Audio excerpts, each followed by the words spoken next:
The year was 1991. There was no arena in downtown San Jose. There was barely a Shark franchise. 15 years after the California Golden Seals had left the Bay Area, the NHL's newest expansion team was readying for its initial season. Then, just days before the Sharks' first ever training camp, a trade was made with the Chicago Blackhawks. An accomplished 34-year-old defenseman named Doug Wilson agreed to leave one of the league's original 6 teams and take a chance on the newest Silicon Valley startup.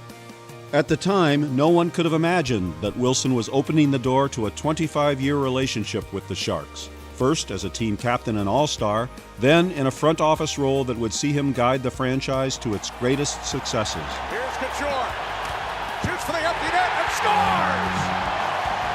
All of it was set in motion when Wilson and the Blackhawks worked out a mutual deal to have him go westward.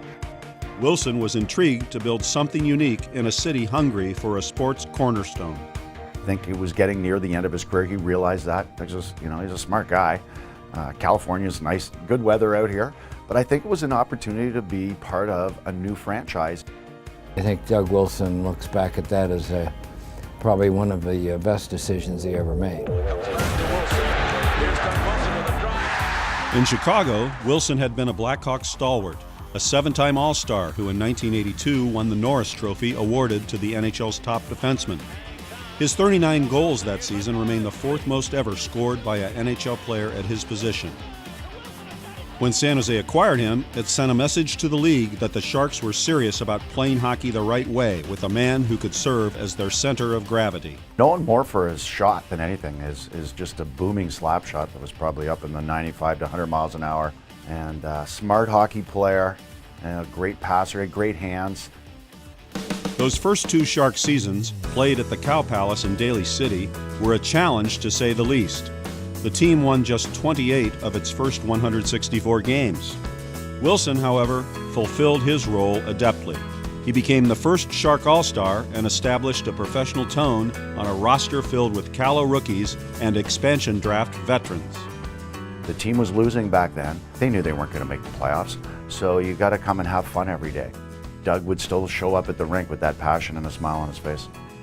First-generation Shark fans quickly picked up on one interesting thing about Wilson. He was one of the few NHL players who chose to still skate with no helmet, grandfathered in by a league rule that allowed him to do so. You know, when you have his hair, like he's got nice hair, and he works on his hair, and he's proud of his hair, you don't wear a helmet. His hair may have never been mussed, but the rest of Wilson's body finally told him it was time to retire after his second Shark season and his 1,024th National Hockey League game. Basically want to say thank you to the people, to the game, and all I can do is really hope that I've been able to give back one fraction of what the game has given to me. After 4 years working for the NHL Players Association, Wilson accepted a 1997 offer to rejoin the Sharks as an executive. 5 years later, he was named general manager, setting the franchise's path onto a run of unprecedented achievement.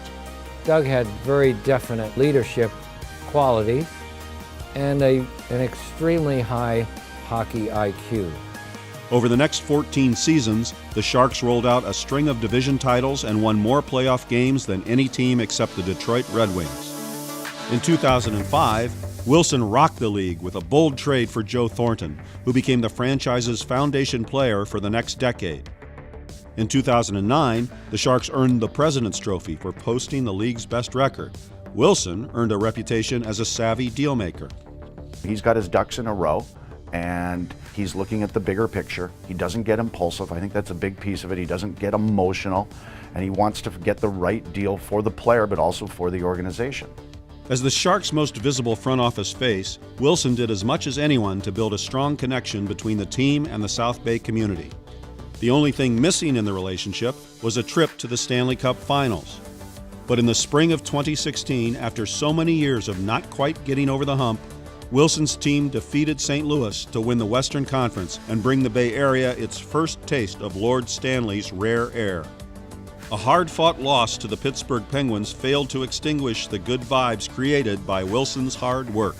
Talking about building a model franchise, they've played something like 140 playoff games, maybe the highest mark in the league over that period. Doug's persevered for a reason. Yeah, there's been setbacks, but there's been way more good moments and great memories. Been general manager for 12 years, and I think he's had a blast. Doug Wilson may be an Ottawa native, but over the past 25 years, he has been as much a part of San Jose as San Pedro Square or the Tech Museum. Since that 1991 trade from Chicago, he has created unforgettable hockey memories for South Bay families to share. On Wilson's Hall of Fame night, you'd have to say that in this trade, San Jose definitely came out on top.